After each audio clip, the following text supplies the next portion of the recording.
This week on the WriterCon podcast, I would caution you to say don't limit yourself to just viewing yourself as an author, and rather I would say open yourself up to the mindset that you are a CEO of your business, and it should not be scary. It should be exciting that you have the control and you have the ability to enact your own vision in your future, and just be excited about that CEO position you have.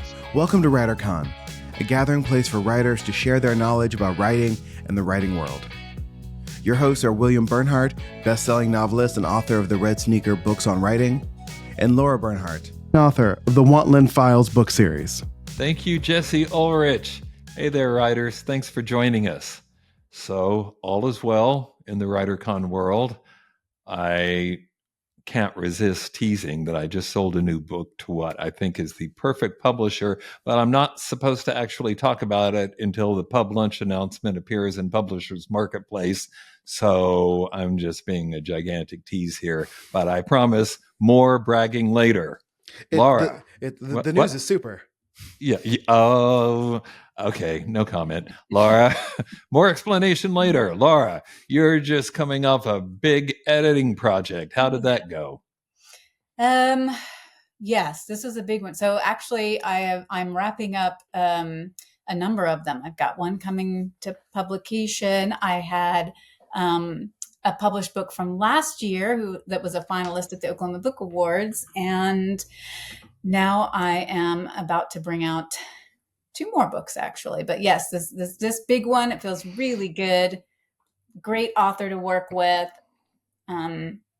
This is someone who is eager for advice and critique and help and guidance. And what a dream to work with somebody who is not only not resistant, but very open to brainstorming and discussing things. This is somebody who came to us through some of our retreats, actually. And speaking of retreats. And speaking of, got one coming up. We do. We have the Canebrake Retreat coming up, which is a great opportunity for anyone, whether you are at that point where you're looking for someone to help you edit your manuscript, or whether you've got your first draft and you're just kind of staring at it. When I finished my first draft, I went back and looked at it and thought, well, this is terrible, and didn't know what to do. So I had to go and get help. Or maybe you're just starting out and you've got the ideas and you don't even know where to start. We can help everybody at any place in their writing journey. Jesse, big news in your world? Big news in my world. Well, by the time this comes out, I will have done my little Tolkien presentation. That is so cool. Talk about that. Yes, I'll talk about something that's going to happen in the future, in the past. I did great. But it's book related. So. Yeah, it is book related. Yes, I'm talking about one of my favorite stories of all time, The Hobbit, the world Tolkien created. And the closest I will get to talking about writing is talking about how Tolkien wrote. So how he turned a children's story into one of the most well-formed fantasy world building projects that anyone's ever pulled off. Sort of launched fantasy as a genre and sort of modern fantasy, I guess. And so for people in Tulsa, you'll be seeing me post about it on Facebook a lot. So it's going to go great. I'm very excited about it. Fantastic. Okay, our interview today is with friend of the podcast, Lauren Smith. She's the USA Today-bestselling and award-winning author of many, many best-selling romance novels in more romantic subgenres than I knew existed. She has won multiple awards, and several of those. She was a 2018 RITA Finalist at the Romance Writers of America contest, and if you're not clued into that world, I'll just tell you that was a big deal. She had another wonderful novel that was a finalist in the Oklahoma Book Awards this year, The Care and Feeding of Rogues, a book that involves not only romance, but Sherlock Holmes. How cool is that? Yes, how would you not love that book? So, and she's going to speak. She's going to be there for part of the retreat, and she'll be at the WriterCon conference this fall too. All right. Looking forward to talking to Lauren, but first, the news.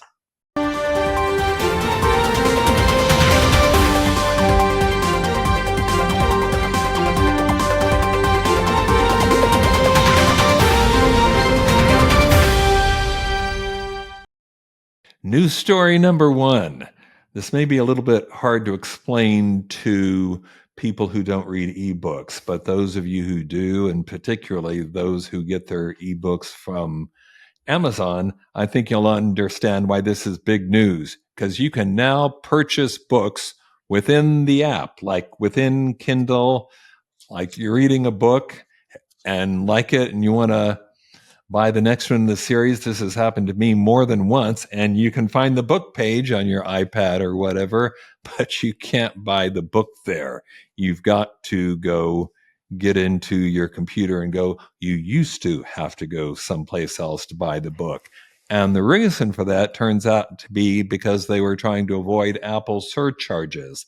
But now that's no longer an issue following a ruling in the case of Epic Games versus Apple, where Judge Rogers ruled that Apple can no longer collect that commission on purchases or restrict how developers can direct users to alternate payment options, like other than paying through Apple. That's, of course, on appeal, but for now, you can buy books on the book page within your Kindle device or Kindle app on some other device. And in fact, Jesse's got a graphic. You can now see, here's a Stephen King page, but now at the bottom, there's a big orange box that says, get book, which certainly makes life easier. Well, that's a result of this legal action. Now, Lara, you read on your iPad virtually every night. Every day, not virtually, every single day. Okay. Is this good news? Yeah. I don't even know if you remember this, but do you not remember when I came to you and was like, what am I doing wrong? It won't let me get the book here. It won't let me. I was sure that it was some fault of mine, that I was doing something wrong, because it just seemed inconceivable to me that it would let me see those books. And I kept getting the message, you can't buy it this way. And I thought it was bizarre. So I kept trying to fix it. And I went to you and you said, nope, that's just the way that it is. You'll have to keep getting them from your account on your computer for now. So I do. I think it's easy. There have been a number of times when it's, the very next book is right there and I want to go on and get it. I kind of got around that because I could download the sample. I'd hit download the sample and start reading it, but now I can just get the book. Much better. Now, Jesse, you're also a big ebook reader, Yes, right? I am. So is this the start of a revolution? Are we bringing down Big Apple? I mean, first of all, this lawsuit, but by the way, thank you, Fortnite. This lawsuit exists because of Fortnite. Yeah. Apple charging this huge fee for nothing. Like, Apple doesn't do anything here, right? And what they did, and the reason why this particular judgment happened, was because Apple technically let people buy things off the App Store, but put all these horrific messages up about how it wasn't secure and blah, blah, blah, and terrifying people that they're going to get their credit card information destroy your stolen. device, but... Yeah. And it's ridiculous that Apple is charging this much for a service that you're asking for from another party. As an Amazon Kindle user, this wasn't a huge problem for me. But if I was if I was in the Amazon app on my Android phone, I still also couldn't buy the book. So Android also has this problem. So know that this is good news. This is good news for everybody. Great. All right. News story number 2 has to deal with an emerging form of therapy called bibliotherapy, which says that basically reading can improve your health. Is this really news to you? Reading as a hobby is, I think, inherently a moment of self-care. Every time you start to read, you relax. That's why when you try and do it at bedtime, you fall asleep after about a page and a half. You slow down and relax into a story. But according to bibliotherapy, the practice of using literature to heal, this can also be beneficial to your mental health. And there's a new book out by a clinical social worker named Emily Rumble and practitioner of bibliotherapy. She's a psychotherapist and professor at Queen's College in New York. And she says she first encountered this idea when she was in London and went to a place called Poetry Pharmacy, which sold books chosen to address your mood or emotional ailment. Well, now that's what she's basically practicing. And she's written a book called Bibliotherapy in the Bronx. That's out from Simon and Schuster. And, maybe it sounds like a kind of buzzy wellness trend or something people would talk about in TikTok, but she argues that this just makes total sense because, after all, we have always, since the dawn of recorded time, we've been using storytelling to make sense of the world, right?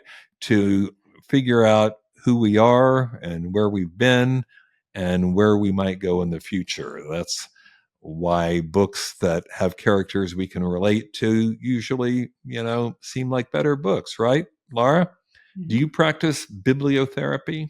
I have never called it that, but I have absolutely since childhood. And I can tell you that I recognized this at a very young age. I witnessed something very horrific once and was literally shaking and went back to my room and didn't know how to cope with it. So I sat down and read a book. I was very young, and I can remember it was a Clifford the Big Red Dog book. That's how young I was. And yet, when it was over, I could breathe easy. It had calmed me down. It didn't change that this horrible thing had happened, but I felt better about it. And I remembered that, and I used it growing up when I was coping, trying to deal with something that maybe I couldn't cope with yet, or just needed something that helped my mental health for 30 minutes, an hour. I do always read before I fall asleep, and I make it farther than a page. It's just, again, I've been doing that since I was a child as well. But I have absolutely sought solace in the pages of books for about as long as I can remember. Come on. How many times does that iPad hit you in the nose, waking you up? So usually I feel myself getting a little, that does happen at time. That's happened a time or two for sure. But usually I feel myself starting to nod off and I give it up. But that's 15, 20, 30 minutes after I've been reading. So. Yeah, that's nice. Jesse, everybody you talk to, here's the thing. Everybody says they'd like to read more, but the trick, of course, is finding time when you can integrate that into your busy life. Do you have any suggestions? Take really long flights. I thought it was going to be soak in a hot tub, but okay. That too. Listen, get a waterproof e-reader, buy a hot tub, and just get in there and read. There's nothing more enjoyable to me on past WriterCon cruises than taking my Kindle out to the hot tub. It's great. You have to make it part of your routine. Like the people who read before bed, it becomes part of the thing you do to calm down if you're reading things that are relaxing and not stressful to you. So, there's a downside to that when you're reading like an epic long fantasy, say Brandon Sanderson type book, and you get to the denouement at 1 o'clock in the morning and then you stay up till 3 to finish it. That's not great, but you do feel better once you're done reading. You just don't feel great the next day. So, and by the way, people keep all kinds of apps on their phones now. People keep like meditation apps or, calm me down apps or shopping apps. You can have the Kindle app or whatever you like to read on your phone. It can be right there on you at all times, waiting for an appointment or really anywhere. True. Lunch break, whatever. You can just pop on there and read a little bit. Right. All right. This time in Craft Corner, we have the second, actually, in a series from our friend John Meyers on fiction writing. Today's topic is about choosing setting deliberately, not just because that's where you live or the first thing that popped into your head, but strategically and deliberately. Take it away, John. Craft Corner. Hey, everybody. Welcome to WriterCon's Craft Corner. I'm John Meyers from Write Better Together. You may notice that my business partner, Emily Brooks, she's not here. She's not on vacation. Emily and her husband are preparing to have a baby, so she couldn't be here today. But speaking of vacation, have you ever noticed how you act differently on vacation than you do at home? In fact, we all act differently in different settings. You'll act differently in church or in a taxi cab or in a writer's conference than you do in your own kitchen. Well, your characters should do the same thing. They will act differently depending on the setting that they're in.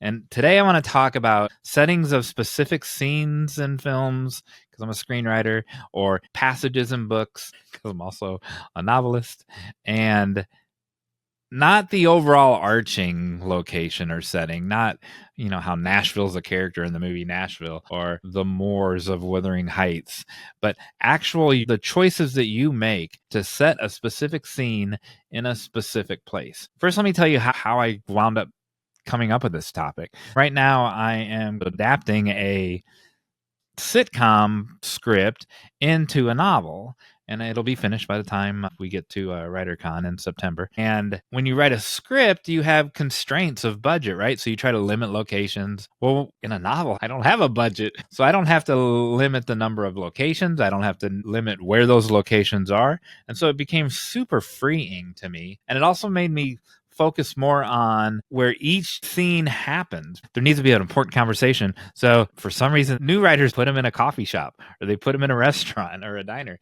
You can put it anywhere. So why not put it in a specific setting where the setting imbues the scene or the passage with even more meaning? Toy Story 3 comes to mind when the toys wind up in the dump, and these discarded toys are now in the garbage. They could have been just put away in a drawer somewhere, but it wouldn't be the same. Or on a bigger picture, when the dogs in Wes Anderson's Isle of Dogs get cast off into Junk Island, they literally land and are dumped in amongst the junk. I'll give you one more. In Love Actually, the scene that we all know, controversial some say now these days, but the scene that we all know with the cue cards that are held up in the doorway. Doorways are liminal spaces. They're not outside, they're not inside. The fact that it's in the liminal space of a doorway, a space that is neither here nor there, betwixt inside and outside. Speaking of neutral spaces, a little bit different than liminal spaces, I'll give you an example from The Great Gatsby.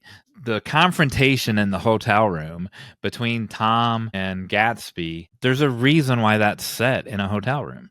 It's neutral ground in New York City. It's away from West Egg, where Gatsby is supposedly the master of his own domain. It kind of contrasts the difference between the old money of Tom and the new money of Gatsby.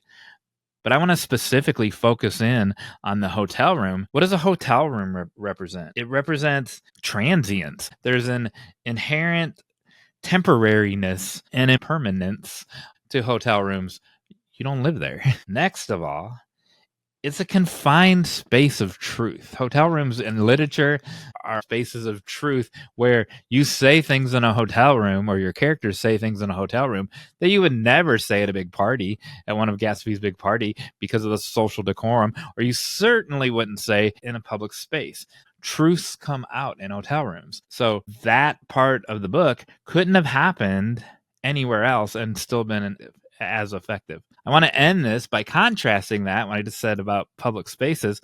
So think of the end of Sofia Coppola's Lost in Translation. After Bill Murray gets out of the taxi cab and he's walking through the streets of Tokyo because he sees Scarlett Johansson off in the distance. And then when he reaches her, it's the hustle and bustle of Tokyo, but it's one of the most memorable, intimate scenes ever when they kiss and he whispers something in her ear. Now, that could have happened in the taxi cab. That could have happened in a hotel room. So contrast that to the Tom and Gatsby confrontation in a hotel room. We have this intimate moment, and it's in a public space where people are zooming in and out in the commotion of Tokyo. And that contrast is what makes that scene so memorable. Now, tell us in the comments below about a scene or a passage that you wrote in a setting that you are particularly proud of. And if you can't think of one right away, take something from your work in progress, change the setting in it, and then tell us why you think the new setting that you chose works better for that passage. Thanks, everybody. Thank you so much, John Meyers. Now, let's talk to Lauren Smith.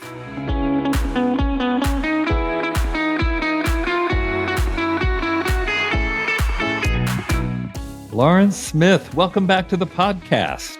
I'm glad to be back. All right. I think you know that we have a traditional first question, and you've probably already answered it a couple times, but I'll do it again. Since you're back with us again today, if you could offer writers one piece of advice, what would it be? I think as we move into these really changing times with, AI coming on the scene and different author tools just being available and the ability for authors to take ownership of not just their books, but their careers, I would caution you to say, don't limit yourself to just viewing yourself as an author. And rather, I would say, open yourself up to the mindset that you are a CEO of your business, and it should not be scary. It should be exciting that you have the control and you have the ability to enact your own vision in your future, and just be excited about that CEO position you have. That's great advice. I love that. All right. And this is coming, ladies and gentlemen, from someone who's written, 90 something? How many books have you got in print? 90. Exactly 90. I should be on one of those carnival guessing games. Exactly 90. Fantastic. But I also know you have a legal background, went to like me too, and you practiced law for several years. How'd you end up writing books? I have always wanted to write since the third grade, but I was raised by a banker and a lawyer, and they both said, well, you need to have a day job before you can do this other thing. So you need to basically, in other words, work really hard, because they never wanted me to think that writing was just staying at home and kind of living off of them, or, the proverbial live in your, mom's basement. They were like, you need to go out, you need to earn your way.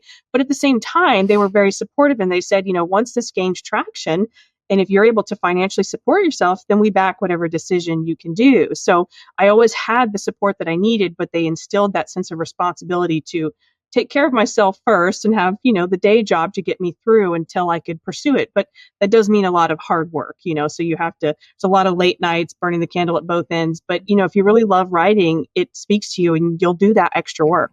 Yeah.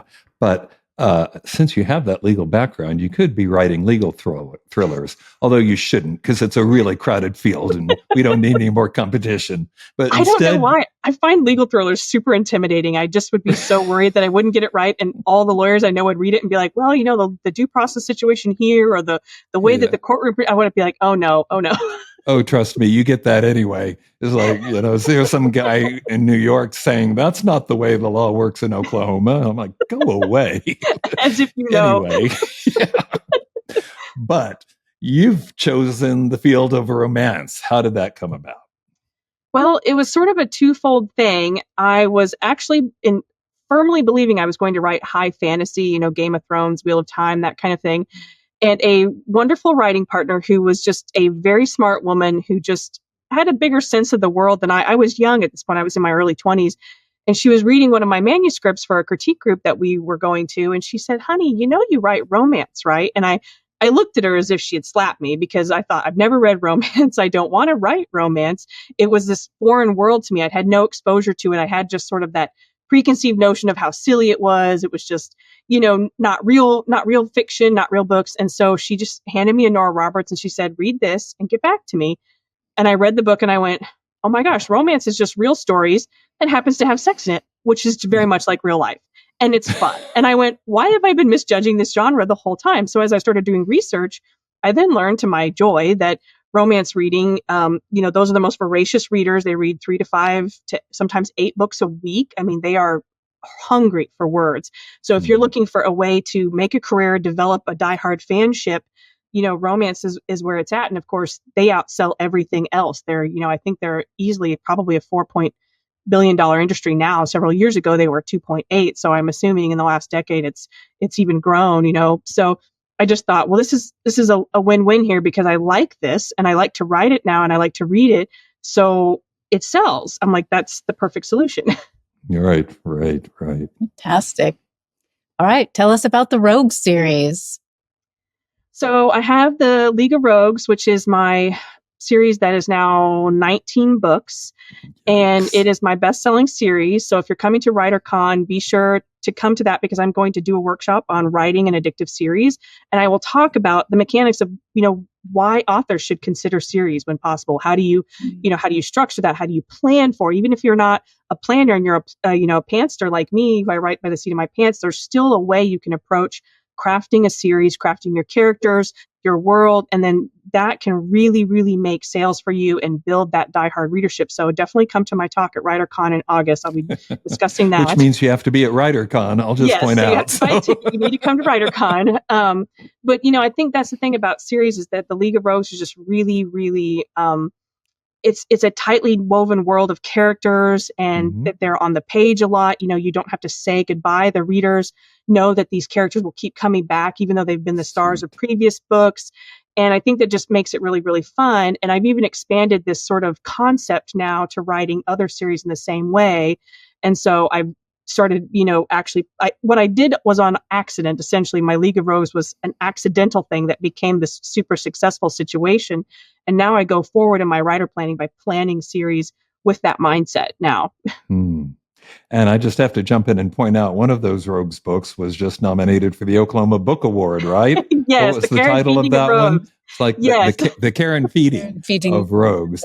And am I right? In that one, you blend the romance plot with Sherlock Holmes? Yes. It's a really fun kind of thing. And that just goes to show you how sometimes being a pantster can be absolutely magical, because I had this, scientist heroine who was living on Baker Street, and she just happens to be the neighbor of Sherlock Holmes, and he challenges her to, study men and get into a wager, and it became this fun thing that then leads to this mystery and suspense element. So it's just a fun story. That sounds very fun. Do you have real life inspiration for some of your characters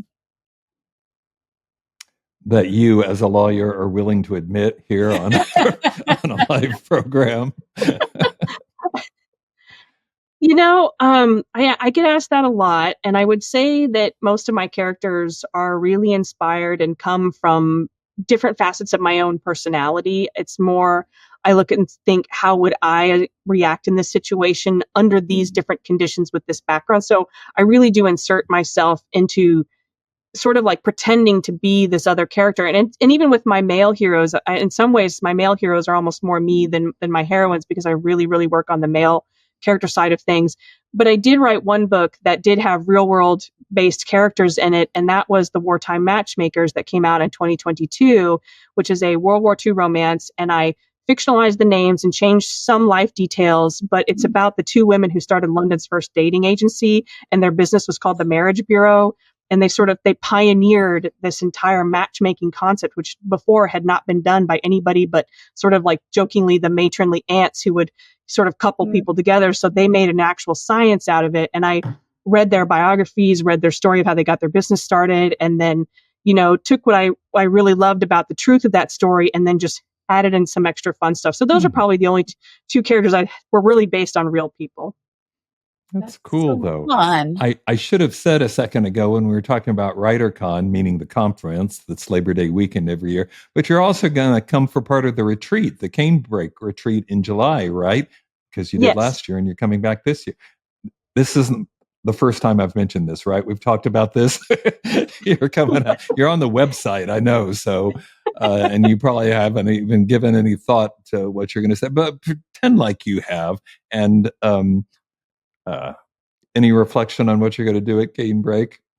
Well, I think since Canebrake is such a nice sort of intimate atmosphere where I can really sort of have an ability to speak to people on kind of a more close relationship basis, I've decided I'm going to sort of, for the first time ever, really talk about my publishing journey, because I think, it's important not to compare your journey against other people's, but I am very good about talking about what worked, what didn't, why I chose to do what I did, and what I've learned from it. And I think it's important to sort of just know that there's a million different paths to your dream, and there's a million different ways and tools and situations. And, that even if you fall flat on your face, as long as you fall forward, you're headed in the right direction. And I've really taken that to heart with my own career. And I don't mind sharing the highs and the lows. And I think it's good to sort of keep that in perspective that way when, writing a book is hard, publishing a book is terrifying. And it's, how do you get over those hurdles that fear can create? And I sort of just want to break down the process and tell people that it's not as scary, even when you think you're failing. So there's always success just there, right there. You just got to reach for it.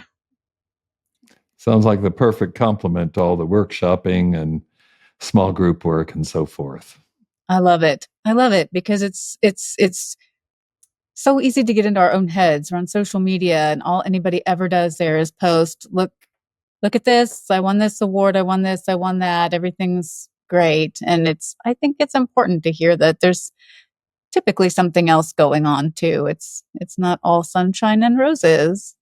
Yeah, I think when I do workshops every year and you hear from the 6-figure, 7-figure authors and they're saying, I woke out of bed one morning and I wrote this series and then it magically in 3 months became a bestseller and I paid off my mortgage in 2 months. And you're thinking, that doesn't happen to most of us. Most of us don't have that luck. My entire career has not been luck.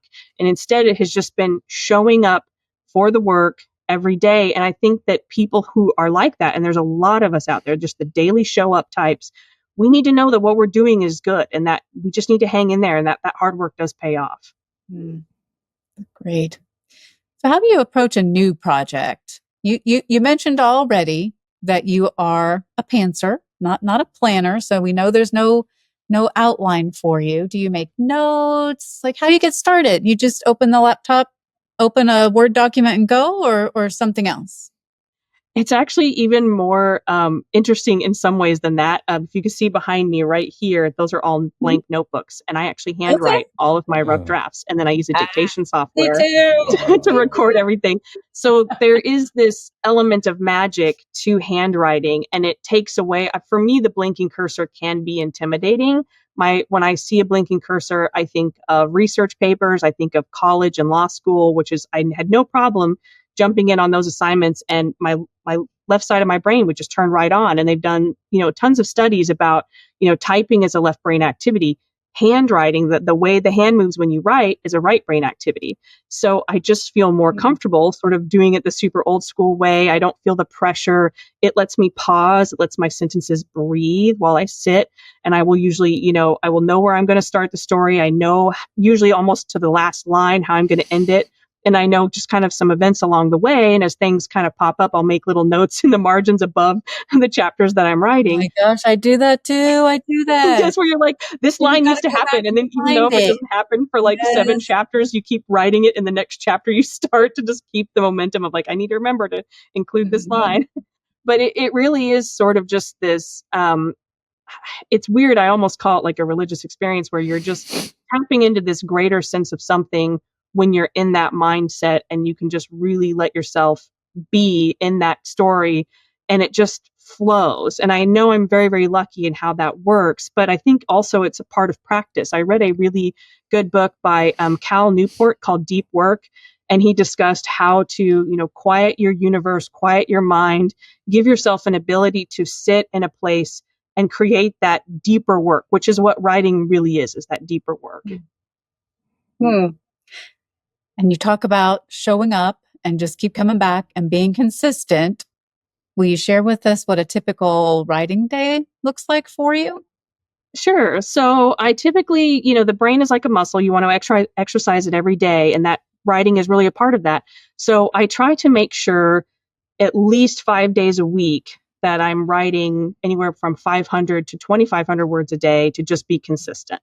So even if I'm like, today is not a really strong writing day, I know my peak mental hours where I feel the most alert, where I feel the most ready is between 10 and 2 p.m. So I try to make sure that by 10 a.m. or 10:30, I am at a Starbucks or a coffee place because I found that I like the energy around me. I just put my headphones on so noises don't distract me. I have my playlist, but I like seeing people being active around me. But these are people who don't need me. They're not children. They're not dogs. They're not neighbors. They're not laundry calling my name. There's not, something going on. So it's important to have the energy, but not energy that's going to require something of you. So I tend to like to write out in public spaces and I'll work for a couple of hours. And then when I've sort of tapped out that creative energy, then I can transition into admin work. So I'll usually come home and, get on, my computer again after I've had some time where I've run around, done laundry, walked my dog, done some exercises, just kind of been mobile after, sitting for a couple hours. And then I focus on the admin work. So that's, updating book covers, changing prices, speaking with vendors, planning marketing, watching workshops, because even though I teach workshops, I'm always watching workshops. I'm constantly watching things, reading things. There's so much out there now that wasn't available when I was first getting started. And I've just always been a voracious, hungry learner. So you just never stop learning. So there's always that learning element too, as part of the admin work. And then I try to calm down in the evening and do something not writing related, like watch some TV shows, finish some more laundry folding, and just spend time with my family. Nice. You've shared some really great advice. Is there something else you've learned on your writing journey? I mean, my gosh, 90 books. It feels to me like we've just barely begun to plumb the depths of your knowledge, but we are limited on time here. Is there something else that you might share with us? I would say that just be prepared for the journey to have peaks and valleys. It is not a consistent graph chart where you see the line just go straight up into the corner. Nothing in the world is like that. And people, for some reason, assume book careers should be exactly like that, So I would just say that, if you love this and if you deeply care about this as a career, don't give up even when things are tough. Just hang in there. I think that's just the most important thing that I can say.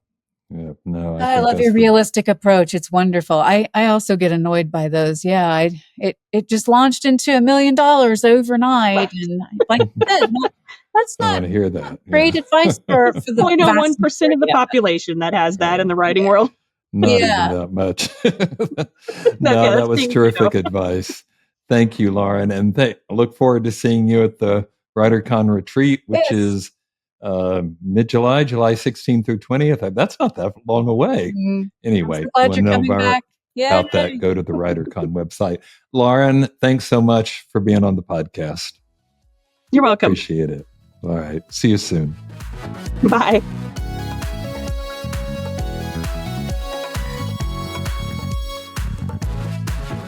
Just a few parting words. Lara mentioned earlier in the podcast the WriterCon Retreat, which is in mid-July, July 16 through 20. Canebrake is a beautiful resort that I think is just the best place in the world for having these small group retreats. When you're not in some kind of class, you can go walk in the forest or whatever you like to do. You got a beautiful cabin where you can write. And during those 5 days, we can cover a lot of territory. No matter where you are now, you'll be further along after this 5-day retreat. Last year, I saw bunnies, deer. I'd get up in the mornings and go for morning walks. Bunnies, deer. There were chickens running all around. I had to get up and walk because they kept feeding us so well, and I had to make sure that I was working. The food is terrific. The food is so good, and it's there. We all eat together, and there's a pool. We should get into the pool this year. And pickleball courts. There's so much. It's so fun. I think I forgot to say this before, but in case you're wondering where Canebrake is, that's in Wagner, Oklahoma. It's like not even an hour from Tulsa, so you'd fly into Tulsa and go from there. It's on a beautiful lake, Fort Gibson, and just a gorgeous, inspirational place to move forward in your writing journey. Okay? Until next time, keep writing. And remember, you cannot fail if you refuse to quit. See you next time.